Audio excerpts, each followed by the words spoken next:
If the world of humans was to come to ruin, what would happen to all our things? Have they secretly been alive, looking for an opportunity to wander? Or might they become alive? And what will they do to each other? We have a haunting story of a doll in a post-apocalyptic landscape just after this. There's a special kind of thrill that comes with finally getting something that's been in your shopping cart or on your wish list for a while. And that feeling is even better if you know you got the best deal for it. That's why the savviest shoppers shop with Rakuten. They get the brands they love with the most savings and cash back. And you can get it too. The idea is simple. Stores pay Rakuten for connecting them with shoppers, and Rakuten shares the money with you as cashback. Start getting cashback at your favorite stores like Sephora, UGG, Levi's, and many more. Plus, Rakuten lets you stack sales on top of cashback, so you're not missing out on any other deals or rewards you might already be a part of. It's easy to use, and you get your cashback through PayPal or check. Download the free Rakuten app and never miss a deal. Or go to Rakuten.com to start getting the most bang for your buck. That's Rakuten.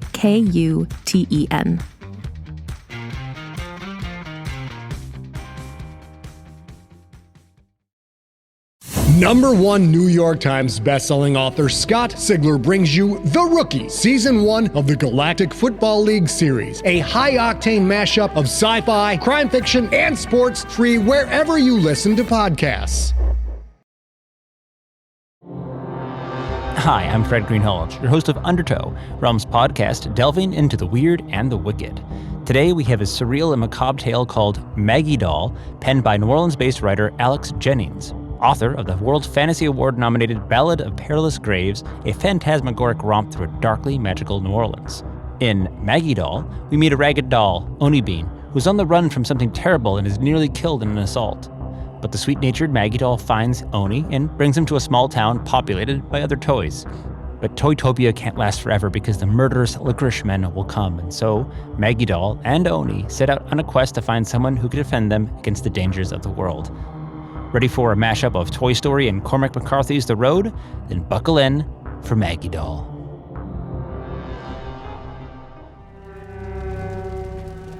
Oni Bean ran from fire.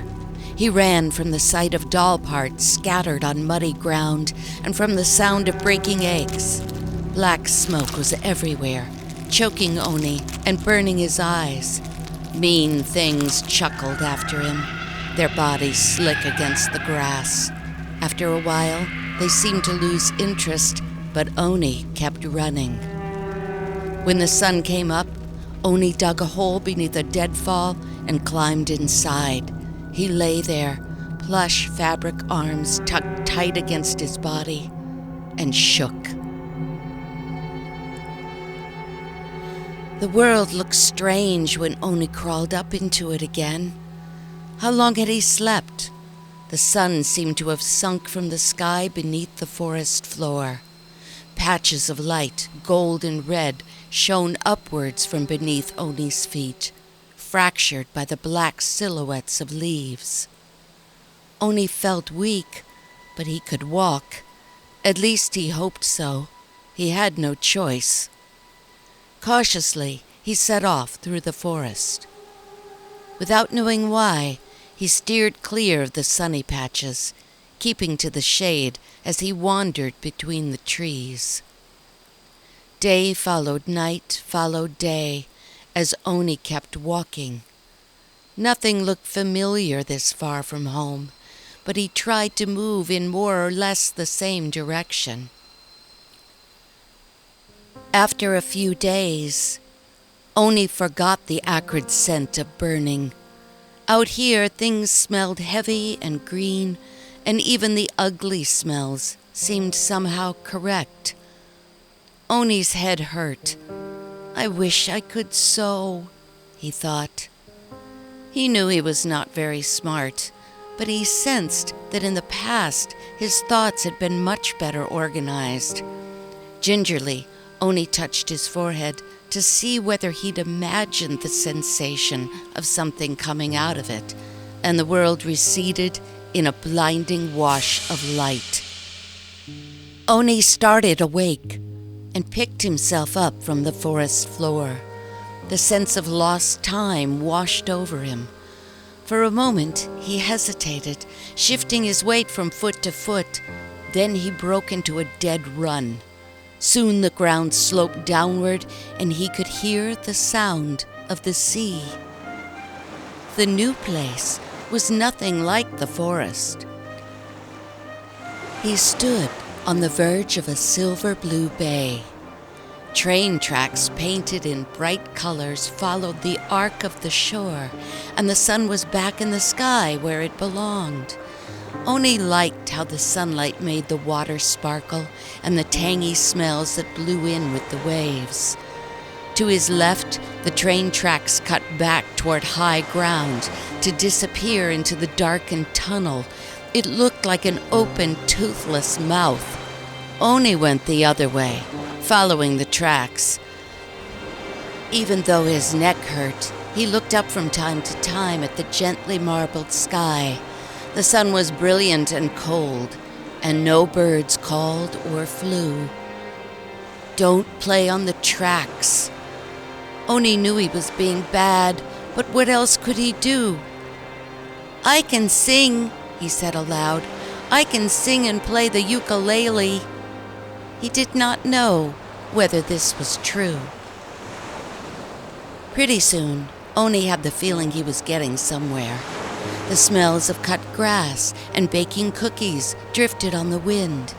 When he squinted, he could make out a pastel green house sitting on a platform beside the tracks and a yellow clock atop a pole beside it.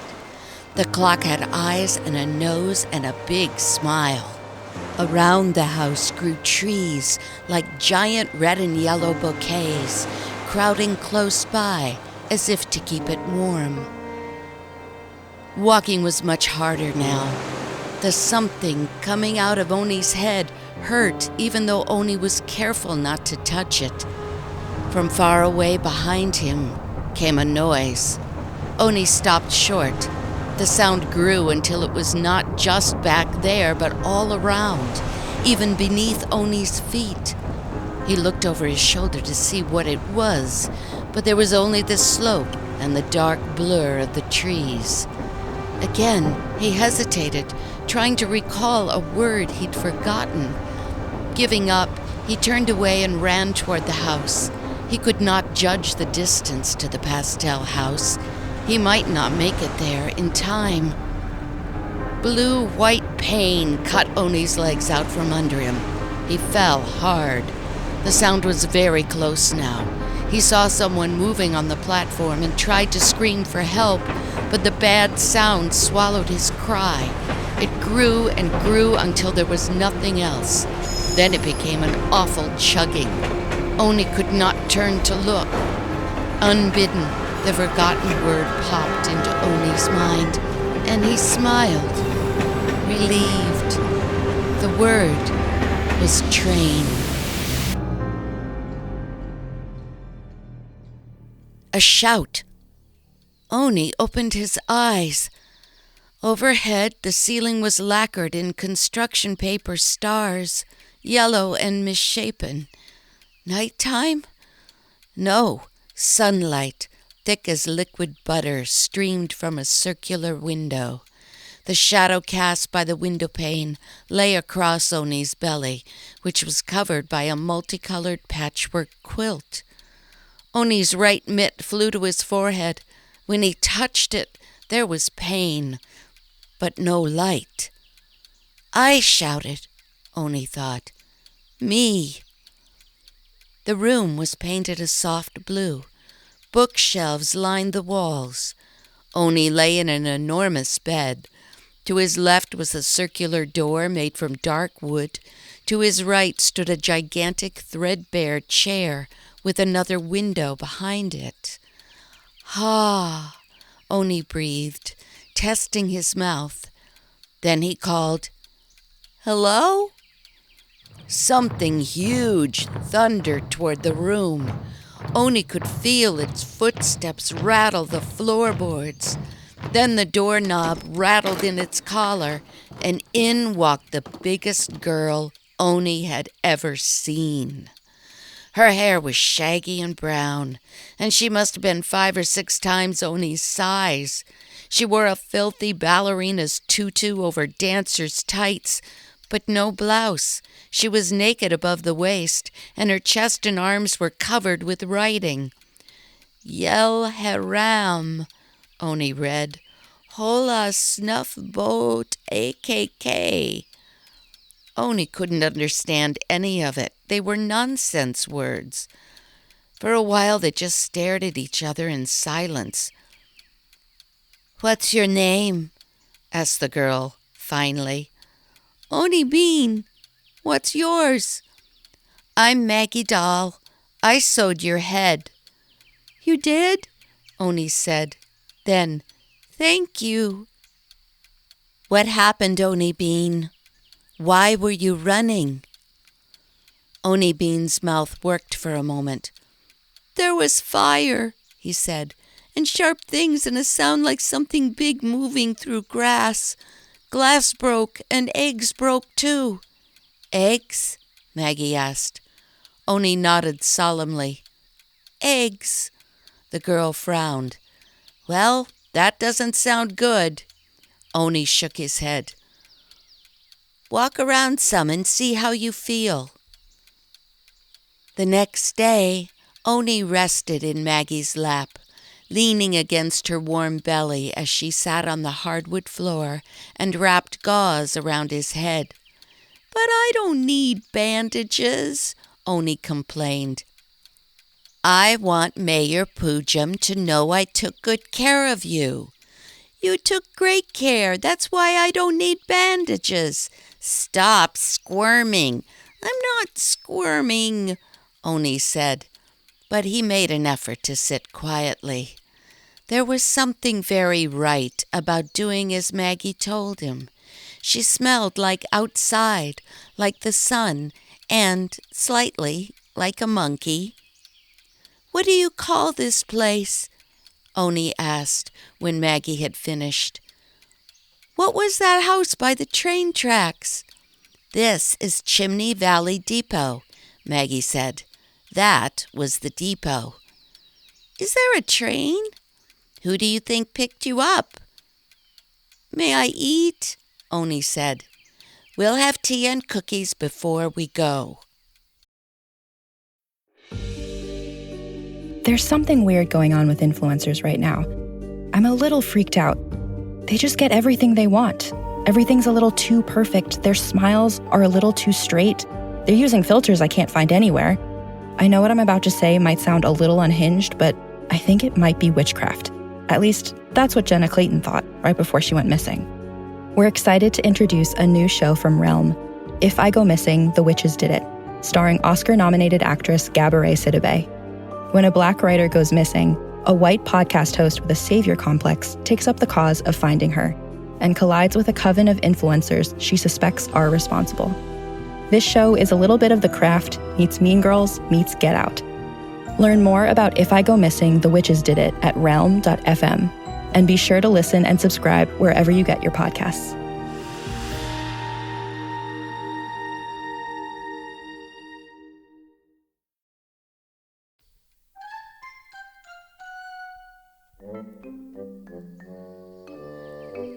Major Poojum lived in a cottage near the town square.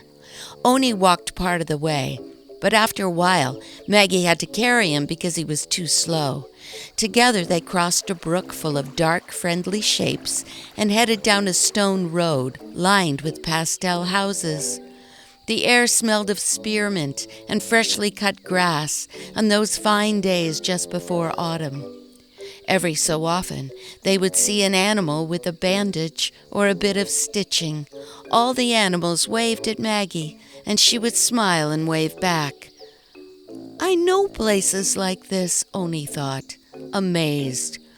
Maggie knocked when they reached the cottage, but there was no answer from inside. She knocked again, and there came a call from around back of the house. Mr. Mayor is in the garden, Maggie said, and they went around to find him. The garden was full of tires and rows of miniature windmills, half buried in sod. Plastic birds and painted metal shards made looping designs whose meanings were a mystery to Oni. Mayor Poojum knelt before a patch of plastic flowers, digging in the earth with his paws. His fur was a bright orange. Maggie stood politely, waiting to be noticed, and before long the mayor rose to greet her. Standing, he was almost as tall as Maggie. He wore a blue bib with a picture of an apple on it, and his button eyes didn't match. "Maggie," he said, "fine day." "You bet," Maggie said, and smiled hard enough to show all her front teeth. "And this is your new friend?"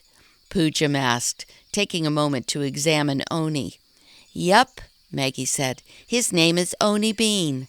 "Of the Sunnytown Beans?" "I think so," Oni said with a nervous smile. "I'm not sure." The fabric of Mayor Poojum's face twisted into a thoughtful expression. Oni thought of Papa Christabel, the mayor of Sunnytown. Christabel had always worn a graduation mortar, and it occurred to Oni that Mayor Poojum would look very fine in one also. "Pleased to meet you, Oni Bean," said the mayor, offering Oni a paw. "Your arrival has caused considerable excitement." "I sewed his head," Maggie offered. "Did you?" Mayor Poojum leaned in close to examine Oni's face. "I can hardly tell. Maggie Doll, your skill grows with each passing day." "Thank you, Mayor," Maggie said, delighted. "Maggie, if you don't mind, I'd like to speak with Mr. Bean in private." But Maggie had stopped listening. "A Sunnytown Bean," Mayor Poojum said softly. "I'm happy to welcome you to our town, sir, but I worry your arrival portends bad times ahead for Chimney Valley." "I ran from something bad," Oni said. The bear nodded thoughtfully. "Indeed." By now, Maggie had wandered off a little ways to splash at the fish living in the bird bath. "Maggie Doll," Mayor Poojum said, and this time he raised his voice to attract Maggie's attention. "If you don't mind, I'd like to speak with Oni for a while. Run along, and I promise I'll return him safely to your cottage." "Oh." Oni's attention was still fixed on the mayor, but he could hear the frown in Maggie's voice. "I have to go." "Just for now," said the bear. The mayor's cottage had been made from the bole of a great tree. It smelled of shoe polish and pipe tobacco. Oni climbed into a stained green wingback chair as Mayor Poojum headed to the kitchen in search of tea. He returned with a rainbow plastic tea service. "So, what can you tell me about Sunnytown?" he said as he handed Oni a cup. The tea was heavily sugared but still bitter. Oni relished the taste. "Not much," he said. "I've forgotten lots. My injury." "Do you remember how you got it?" "There was fighting, I think," Oni said, "and things like snakes." "The licorice men." Right. Big heads on long snake bodies. They looked like they were wet, but they weren't." "How many were there?" "I don't know," Oni said. "There was smoke." Mayor Poojum leaned forward to place his teacup on a saucer and sat back again, his bare mouth sagging into a frown. "This could be bad," he said. "Have I done something wrong?" "On the contrary, I'm glad you've come to warn us. Otherwise," the mayor heaved a sigh. "You see, we don't fight here in Chimney Valley. If you showed one of our townspeople a slingshot, he'd ask you what it was for. We've always counted on Red Rabbit for that." "Who is Red Rabbit?"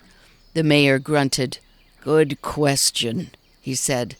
"I'm beginning to think he's a necessary evil." "Red Rabbit!" Maggie Doll let out a great rush of air. "Oh boy." She sat on the floor beside the bed, picking between her grubby toes. Her hair was beautiful in the failing light. It must have been brushed today. He's one of the oldest, she said. He was in the war. He's mad a lot of the time and keeps to himself. He drinks too much tea. Why did he leave? A shadow of sadness passed over Maggie's face. I don't know. He gave me a slingshot for my birthday, but Mayor Poojam took it away.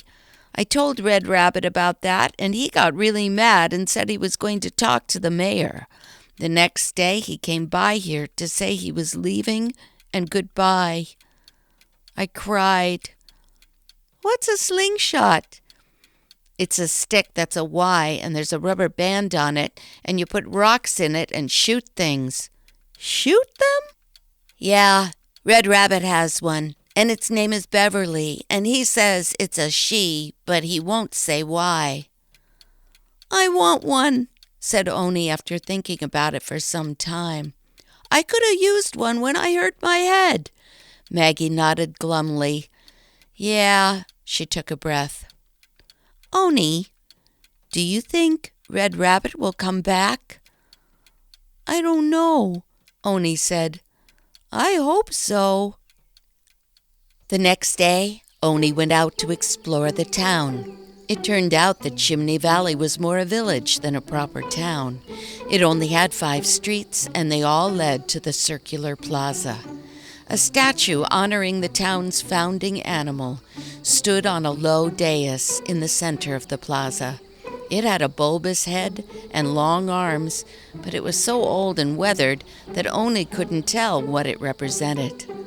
At the general store, Oni bought some tea, some cooking eggs, and 3 boxes of cookies, just as Maggie had asked. She was home today, trying to bake bread. She was still no good at it, she'd confided to Oni, and practice was the only thing that would help. As Oni crossed the square, he noticed a frog sitting outside the tiny cafe near Mayor Poojam's house, sipping a cup of tea, eyes squinted against the bright sunlight. Oni headed on a few steps before the frog seemed to realize who he was and called to him. Hey, hiya! Oni approached the frog's table cautiously. Hello, he replied, trying to keep his voice steady. He still didn't feel quite right calling attention to himself. You're the boy from Sunnytown. Oni beamed. Right. Benji Frog, sit down, Bean. There's a lot to talk about. Oni took a seat, kicking his legs beneath the chair. Benji Frog stared at him for a long time, his expression unreadable. Finally, Oni spoke, just to break the silence. I don't know much, he said. I have a hard time remembering what happened because of my head. Right, head wound. Billy Engine said you was looking pretty bad when you fell on the tracks. I should thank the train. I was scared he'd run over me. Benji shook his head. Not him. Stops on a dime, our Billy. So, what do you remember anyhow? Eggs breaking? Don't say. So, they was after the eggs? Oni shrugged. Who can say? I wish Red Rabbit were here. You know Red? Oni shook his head. I've only heard of him. Mayor Poojam and Maggie Doll are worried he's the only one who can fight. Benji nodded. It's the truth. I'm no good in open combat. I prefer it sneaky. I suppose you could call me a coward that way. Oni didn't know how to answer. Benji sighed and sat back. He fumbled in the front pocket of his yellow and green plaid vest, then pulled out a plastic cigar. He puffed silently for a moment, a halo of dirty blue smoke growing around his head, then sat forward again. How's Maggie? I'm sorry? How is Maggie Doll? Benji repeated. I worry about her, living alone on the edge of town like that. Worry she'll do something crazy. Like what? Like go looking for Red on her own. You know children. I know what? Children, Benji said. Oh, yes. Certainly. Hell, Benji sighed. Just keep an eye on her for me, will ya? I'd appreciate it. So would Red if he was here. Oni smiled. Absolutely. Now he had something to do. Oni found Maggie sitting at the pink plastic kitchen table, staring at a deflated loaf of bread. The smell of baking filled the house again, but this time Oni noticed that it was a little too sour. Maggie sat with her shoulders poked up, her chin supported by one gigantic fist. For a moment, Oni just watched her, considering her size. He had seen big dolls before in Sunnytown, but there was something odd about Maggie. The way she moved, it wasn't like any doll he had ever seen. She hadn't heard Oni come in, so he coughed quietly, shuffled his feet. Maggie hardly turned. "Hi, Oni," she said. "Bread's no good today." "Should I have bought some?" Maggie shrugged. "It wasn't you who ruined it. I'll go get some before the bakery closes." Oni tugged at the great kitchen chair until he could climb up on it, and standing on tiptoes, looked Maggie in the eye. "Maggie?" Maggie swept her hair out of her face. "Yeah? What's written on you?" Maggie didn't seem to understand the question. She moved back, looking down at herself. "You can't read?" "I can read, I just don't understand." Maggie's puzzlement seemed to deepen as she stared at her naked chest with a furrowed brow. "Yola bun yab," she read. "Pula subin pen yao." Oni nodded. "I know, but what do they mean?" "What do they—" Maggie repeated without comprehension. Then, "Oni Bean, that's rude." What? I didn't know," Oni stammered. "I'm sorry." "I accept your apology," Maggie said, her voice cool and formal. "Do you have any other questions?" "Just one," Oni said, glad she'd offered him the chance. "What's children?" "What?" "What's children?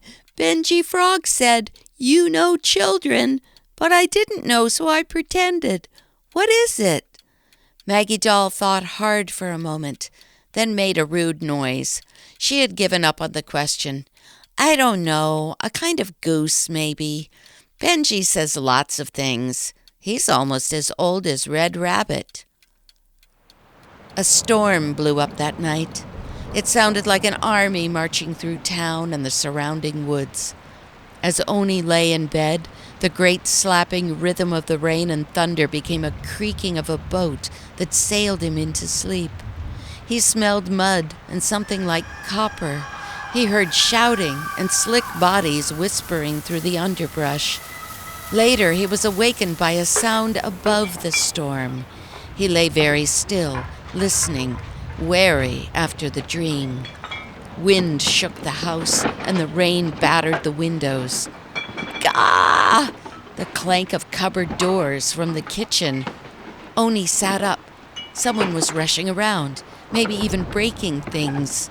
Oni was terrified, but his body seemed to act on its own. It rose and went to see what was the matter.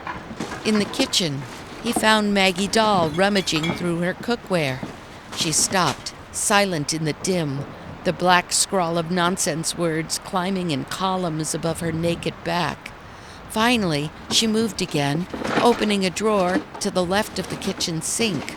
"Here," she said. "Here, here, here, here." "Maggie?" Maggie turned. She was holding a knife.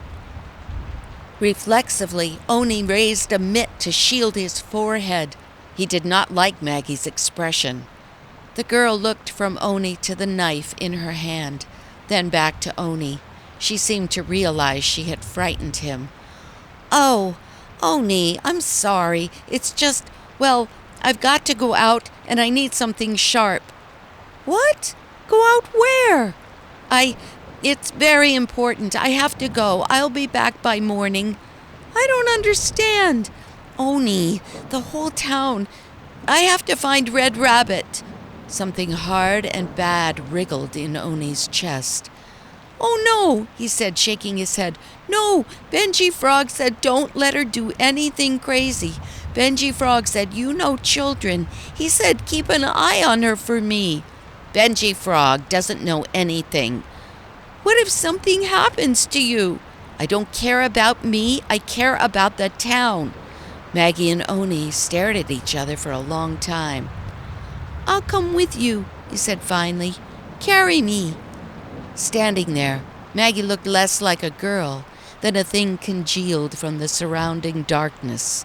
Her eyes were lost in shadow and behind her hair. I do not know anything, Oni Bean thought suddenly. Okay, Maggie said finally. I'll put you in my pack.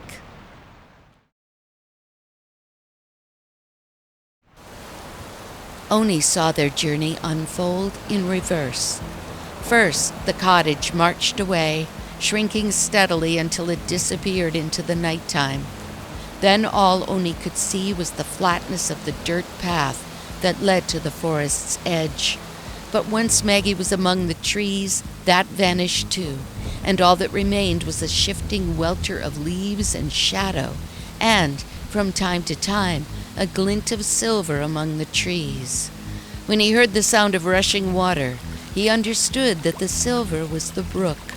Oni tried to banish visions of licorice men, knives clamped, pirate style, in their teeth. All at once, Oni realized that he had done the wrong thing. Convincing Maggie Doll to bring him along was no better than letting her go alone. He was small and weak. How could he protect her? The licorice men would come for them both. He could almost hear them slithering from tree to tree, almost hear their high, thin laughter. Something splashed in the creek. Oni wriggled to get a look, caught a glimpse of snake shapes flitting upstream, of bulging eyes that glittered white in the moonlight. Then Maggie said something, but her words were devoured by thunder. What? Called Oni. I see a light, Maggie shouted. But just then the sky had gone still, and her voice seemed much too loud in the new silence. Is it moving? No, and it's square. We found him. Oni took a breath. Good. Oh, good.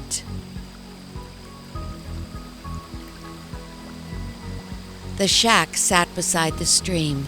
It was built from warped planking and had not been painted at all. Oni noticed a tree stump on the stream bank. Red Rabbit must sit there sometimes, he thought. Maggie Doll paused before the door, breathing hard, then knocked. For a long time, there was no answer.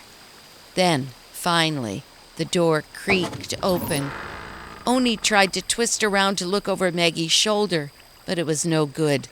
Finally, she made an irritated sound, grabbed him by the head, and set him down beside her. He looked up at Red Rabbit. Red was tall, almost as tall as Maggie if you counted the ears. His short, squat body was made from red terry cloth, but in places the cloth had worn thin without breaking, mottling Red Rabbit's coat with red-orange patches that made him look almost like a giraffe. Red had been mended in so many places that Oni could scarcely identify his original seams. Maggie had said Red Rabbit was very old, and he looked it. Red Rabbit. Maggie's voice was husky, lingering on the name. At her tone, Oni felt a pang, sweet and terrible, that he would only later recognize as a thrill of jealousy. The fuck you doing out here, Maggie Doll? It's pouring. I had to find you. I had to tell you. The licorice men. Red watched her for a long time, and Oni watched Red. I shouldn't be here, he thought. This is between them. The rabbit grunted finally. Get in here, kid. You look like a drowned rat."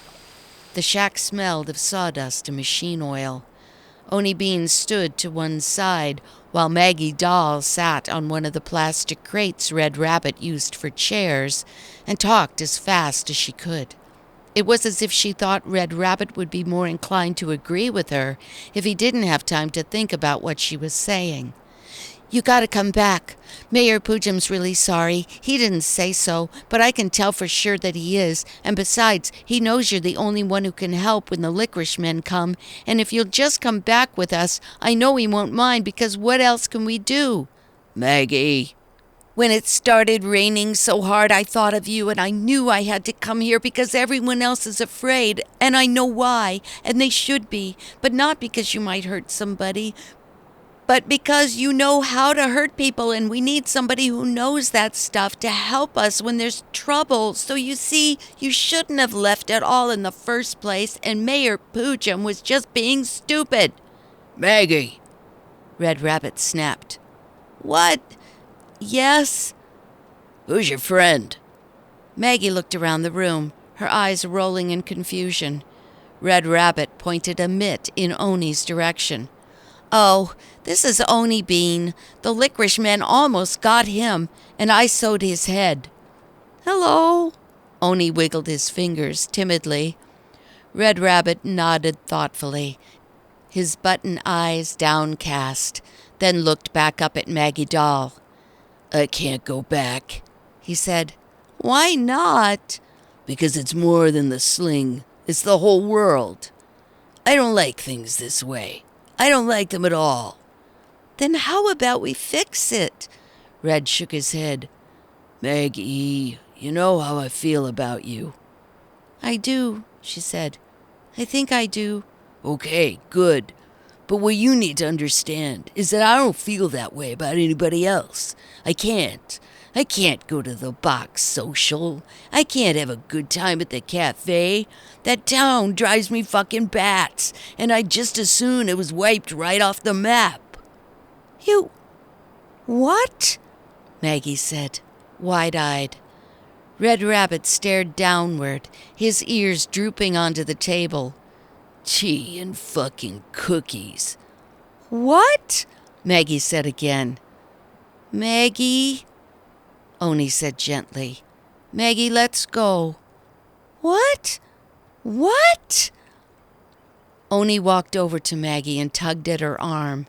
After a moment or so, she rose slowly and allowed Oni to lead her to the rickety door. Maggie turned the knob and they stood in the open doorway. Oni looked over his shoulder.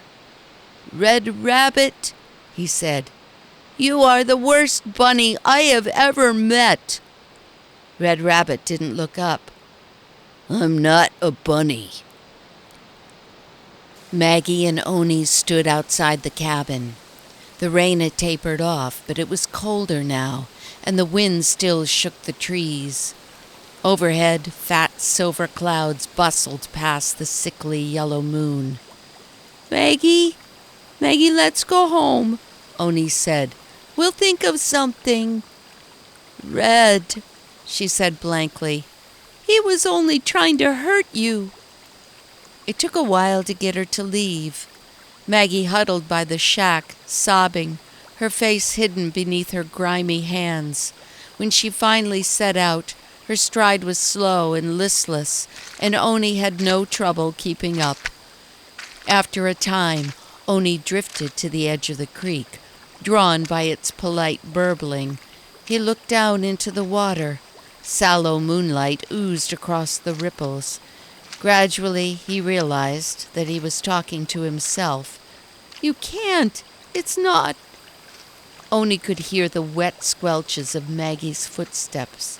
He looked up and watched her shuffle indifferently down the path, slump-shouldered, defeated. The way she walked made his chest hurt. A new feeling woke in Oni's belly, a cold blue hatred that only Red Rabbit could have understood. For the first time, Oni yelled. "Stop!" he cried. "Stop, Maggie!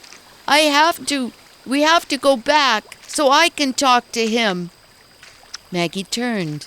Even from here, Oni could hear her sobs. They were narrow, brittle things that cut his heart. "What he said!" she wailed. Oni went to her, reached up, and caught her hand. "No," he said. "I won't let him be like that. Come on." For one awful moment, Oni thought Maggie would turn away, but then she scooped him up and carried him back to the shack, pressed like a bag of flour against her chest. "Don't go anywhere, please," he said. "Okay." Red Rabbit had not moved since Oni and Maggie left him sitting at the table. "What?" he said, button eyes still downcast. Oni shook. "How could you? The things you said. How can you let Maggie and the others be hurt? The town will burn." "You're a fucking moron, Bean," Red Rabbit said softly, and now he looked up. "What do you think the licorice men want?" "They want eggs." "And what good are the eggs? Let the bastards have them." "Let them? The townspeople grew them in the patch. The licorice men didn't grow them. For them to... It's stealing." "Let me tell you something about the world. A long time back, there were people." "We're all..." "No," snarled the rabbit. "Listen, there were real people. Not just dolls and fucking stuffed animals and toy trains. The people had their wars and hatred and feuds, all kinds of shit that wouldn't make any sense to you, and they didn't give a fuck about us. But their children, the littler people, loved us. They cared for us and played with us. When I was young, I used to hate the way they would treat us, always rough, always grabbing and shaking. But now that they're gone, all we have is stupid squabbles over fucking eggs. It's the way we work out our memories of their games." "I don't understand." "You don't remember. But tell me something. Does what I'm saying sound made up, or does it sound like the truth?" Now Red Rabbit rose and crossed to the shack's single window. He stared out at Maggie for a time, then, without turning, said, "Maggie Doll is very special to me. I will kill anyone who tries to harm her, but I will not be a part of the madness out there. It's a fucking farce." "But will you fight?" Oni asked. Red Rabbit turned to glare at Oni. "Have you heard a goddamn word I've said?" "Yes, but..." "But you don't understand," Red Rabbit finished for him. "Benji Frog remembers children. He said, 'You know children.'" "But you don't." "I pretended." Oni wavered for a moment, unsure what else to say. "It hurts you, the way things are, and that's why you can't come back to town." Yes. Then you're not so bad. I'm sorry. So am I. Will you, please, try to explain things to Maggie for me? Oni walked beside Maggie, thinking hard as they made their way back toward Chimney Valley. How could he convey what he'd learned? Red Rabbit's story made Oni's mouth taste bitter, and he had the terrible feeling that he was missing something important. "Maggie, wait," he said. The girl stopped and turned to watch him. "He said no again, didn't he?" "He said..." Oni began. Then something grabbed Maggie and yanked her up into the trees. Nothing could happen that fast. It was almost as if Oni had imagined it. He smelled the sweet, wet aroma of licorice. Gagged. Then laughter, oiled and taunting and fierce, rose from all sides, and Oni was too frightened even to tremble. "Oni Bean, warn them.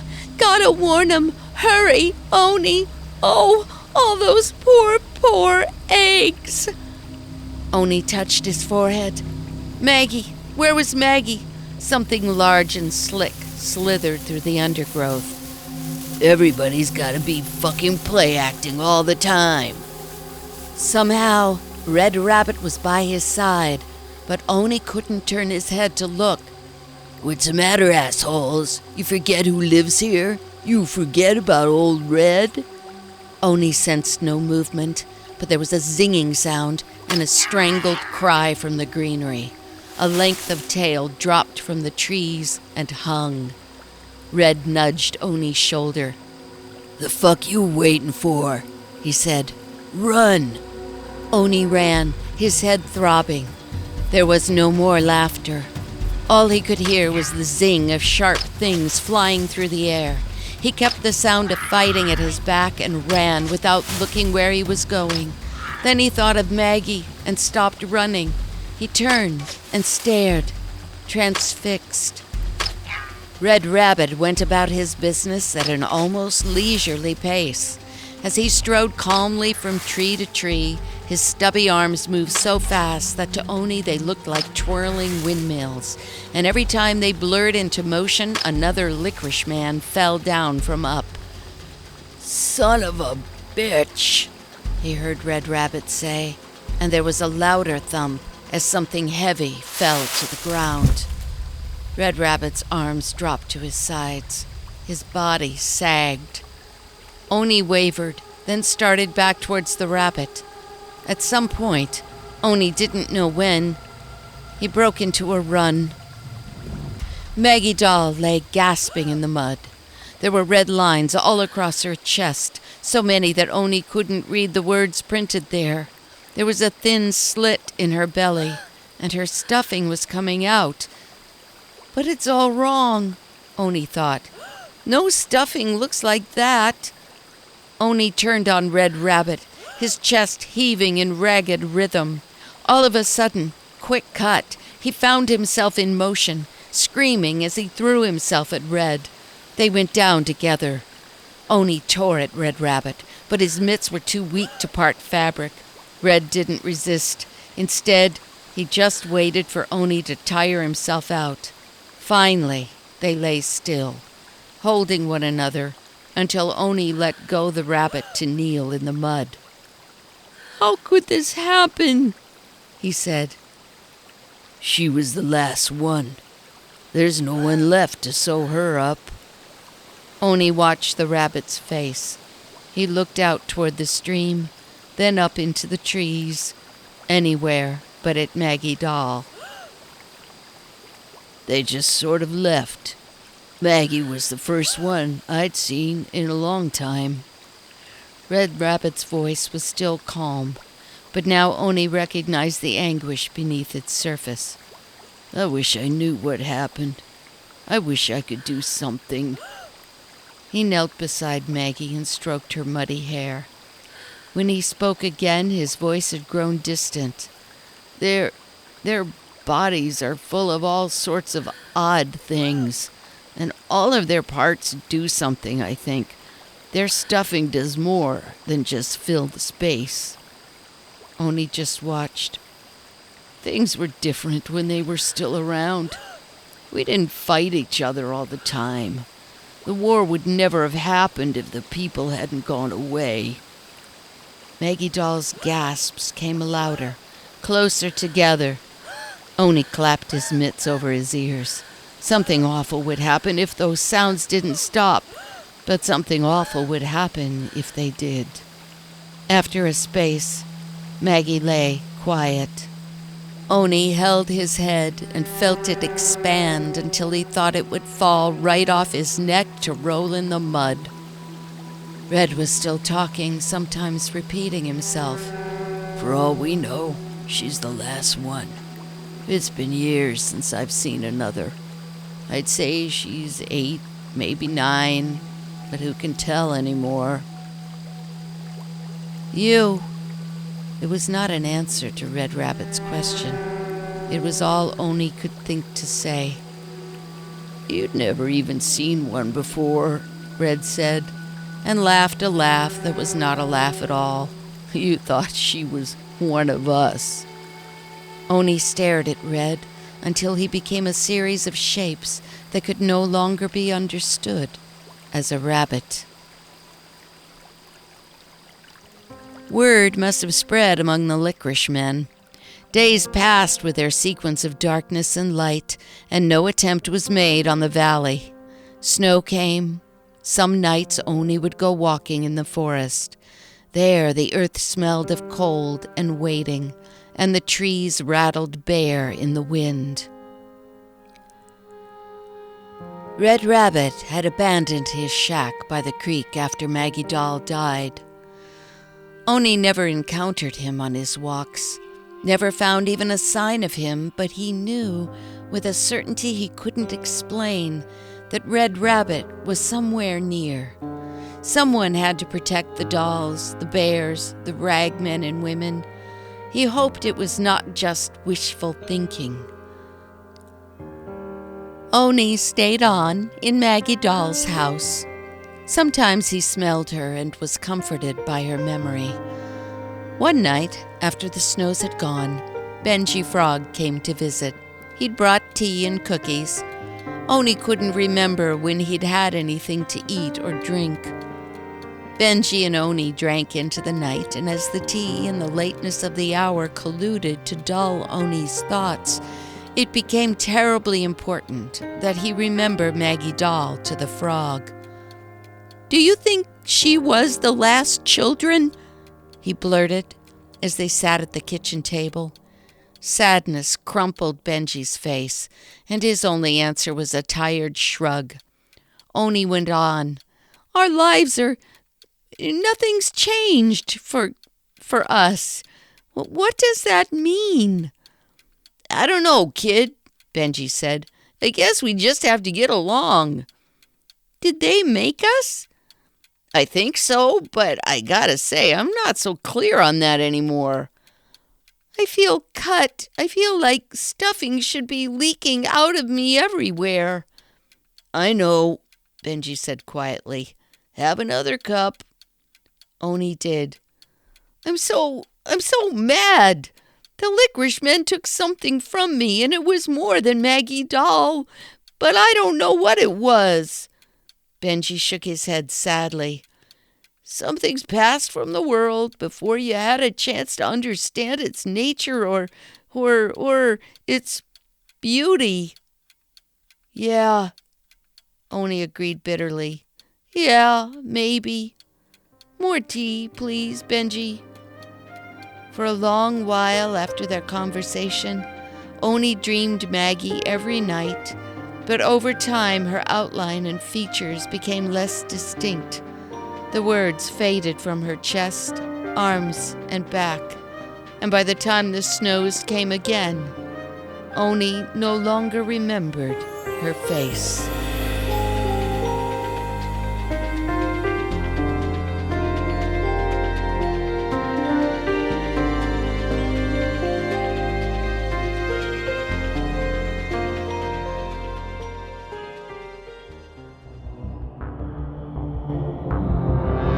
And so, not all toys live happily ever after, or even live at all.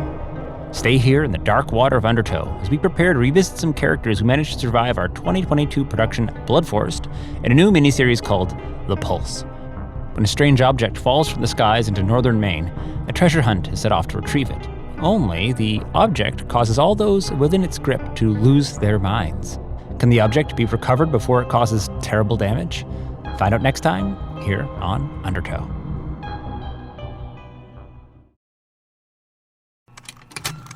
Contained herein are the heresies of Radolf Burntwine, erstwhile monk turned traveling medical investigator. Join me as I uncover the blasphemous truth of a plague-ridden world, that ours is not a loving God, and we are not its favored children. The heresies of Radolf Burntwine, coming January 2nd, wherever podcasts are available.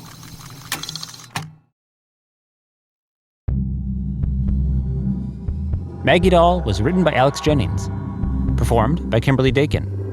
Sound design and music editing by Carter Wogan. Music from Epidemic Sound. Maggie Doll is a Dagaz Media production. Undertow is a production of Realm, hosted by Fred Greenhalgh. Produced by Nicole Kreuter. Associate produced by Devin Shepard. Executive produced by Fred Greenhalgh and Molly Barton. Original theme by Hubert Campbell. Cover art by Kendall Thomas. Find more shows like Undertow by following Realm on Apple Podcasts, Spotify, or at realm.fm.